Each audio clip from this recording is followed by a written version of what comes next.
Bonjour. Today we'll be learning a little bit about le subjunctif with only regular verbs.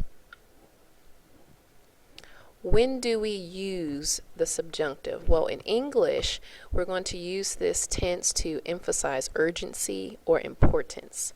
There are certain expressions that require us to use the subjunctive, and we'll talk a little bit about that. These are only 4 examples of expressions that call for us to use the subjunctive. Notice we have il faut que, il est nécessaire que, il est important que, and vouloir que.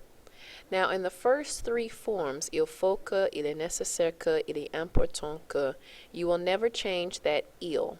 It doesn't matter what your subject is, il stays the same, always, always, always. If you look at the que, you'll notice I have QUE and QU apostrophe.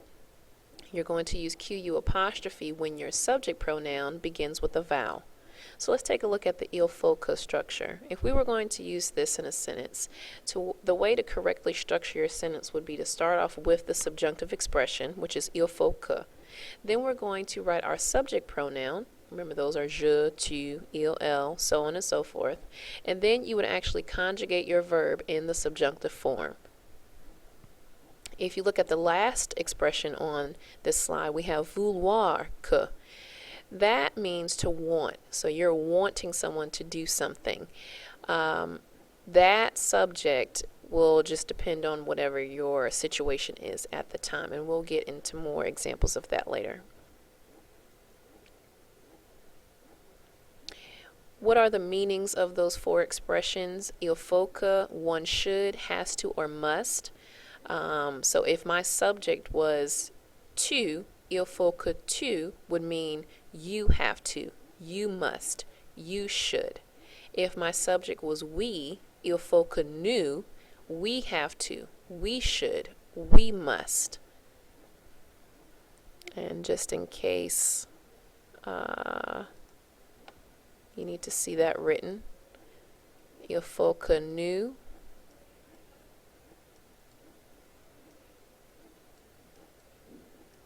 that would again mean we have to, or we should. And I'm running out of room, so I won't be able to write everything, but I'll try to write as much as I can. Il est nécessaire que, it is necessary that. And again, you would use your subject pronoun after that. Il est important que, it is important that. And then vouloir, again, that means to want. So you're using that when you want someone to do something. I talked about this on the previous slide, but please, please, please make sure you remember this. Il does not change in these 3 expressions. This il right here, that stays the same, always.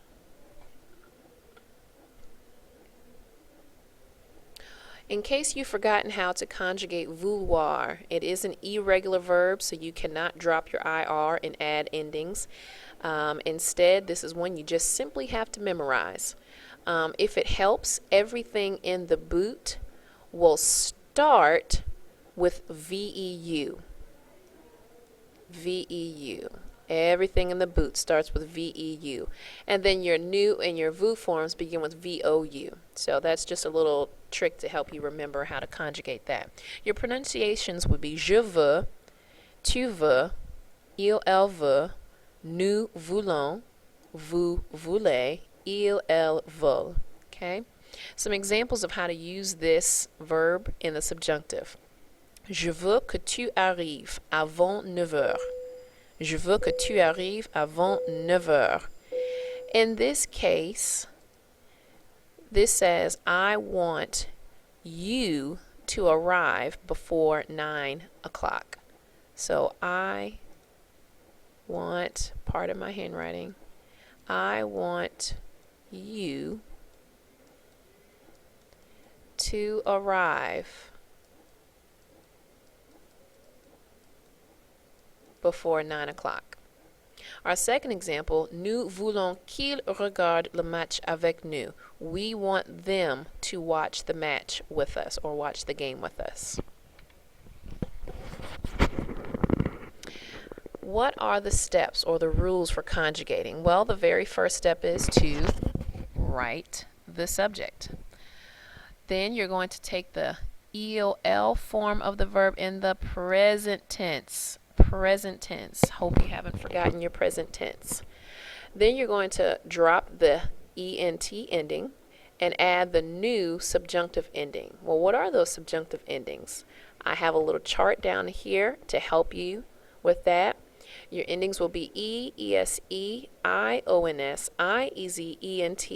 And if we're paying attention, we'll notice that our boot endings are the same endings as regular ER verbs in the present tense. The same endings, okay? And then our new and vous have the same endings as the imperfect, which we just finished studying. So those are the same. The French recycled a little bit there. Here are 3 examples of verbs that are fully conjugated using the subjunctive. We have the verb maigrir, to lose weight, vendre, to sell, and étudier, to study. So here with maigrir, I'll show you how we arrived at the stem. Our first step was to write our subject. After you write your subjunctive expression, you've got to write your subject, which is je. And then step 2 is to take this verb here in the il form of the present. So il maigris.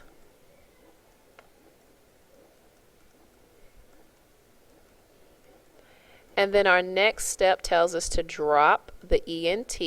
So we're left with this as our stem. And you'll notice in black I have that stem for the entire verb. And then in red I added our subjunctive endings. For vendre, to sell, I did the same thing. The il form of the present tense was vend. And again, I apologize for my handwriting. Then we're dropping our ENT and we're left with vend as our stem, which if you look at each form, I have vend. And then in red, I added your subjunctive ending. Lastly, for étudier, and I always like to show students this example because it looks a little weird for the new and the vous form. The il of the present is étudie.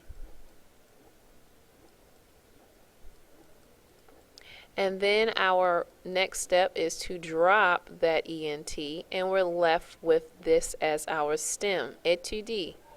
It ends in an I, okay? So if you look at new and vous, I have a double I, and that is fine. And the reason being is because we wrote our stem, and then our last step was to apply the subjunctive ending. Well, your ending is I-O-N-S for new and I-E-Z for vous.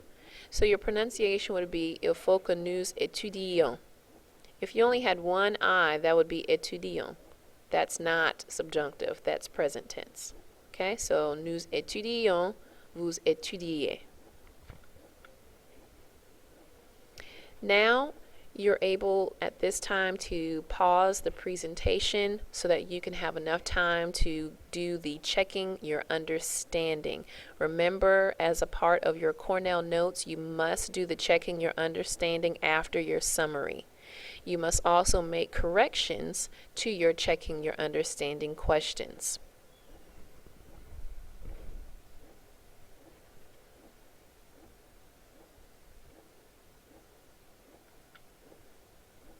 Here are the answers to the checking your understanding questions. Il est nécessaire que tu téléphones. Remember, we have to use téléphoner in the il of the present. It's an ER verb, so téléphone, ending in ENT. And then we dropped our ENT and we added ES. Same thing with the new form. I know it's a ger verb, but there's no extra E that remains here because in the il form of the present, it is voyage. We drop our ENT, and then we add our IONS, voyagions. With the new form, the verb perdre, making it negative, we still sandwich the conjugation in between ne and pas. So paired in the eel form, and we drop the ENT, we're left with PERD. We add our IEZ subjunctive ending for perdiez. Vous ne perdiez pas. Finir, again, IR verbs tend to give us a little bit of trouble. Remember, in the eel of the present, we have finis. Drop our ENT, and then we add our subjunctive ending of an E. Finis. Il faut que je finisse mes devoirs. Balayer, it's a yer verb. In the eel of the present, our Y changes to an I. Fortunately for us, our subjunctive ending is the same as it would have been in the present tense. So that's the same. Travailler, we would have had, and I'm running out of space, we would have had ENT as our ending instead of ER. And so we drop that ENT, we're left with that as our stem, and we add the letter E. Mon oncle et moi is the same thing as nous. Jouer, we would have dropped the ER, we would have added ENT, and then we're going to drop that ENT again, and we're adding our IONS subjunctive ending. For number 8, it's actually the same thing in the present tense. It's an IR verb, so you drop your IR and you add your ISSENT, drop the ENT, and then you're going to end up putting it back because that's also the subjunctive ending.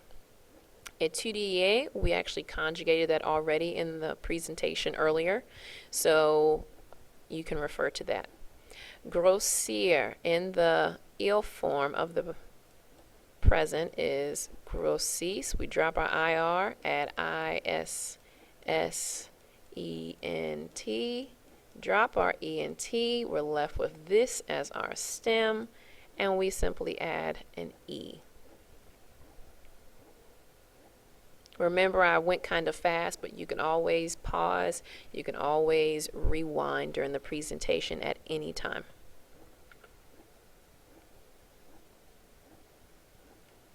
Key points. What should you take away from this presentation? Well, you need to remember that the subjunctive is used after certain expressions. I only gave you 4 in this presentation, but we will learn about a lot of other expressions as well. The subjunctive is used to express need, necessity, what someone should do, has to do, or wants to do. And the subjunctive endings apply to all of the regular verbs that we'll be dealing with this week. The boot subjunctive endings are the same as your ER verbs, regular ER verbs that is. And then the nouveau endings in the subjunctive are the same as the imperfect. If you still have questions after this presentation, please write them down and then share them with me in class tomorrow. Thanks.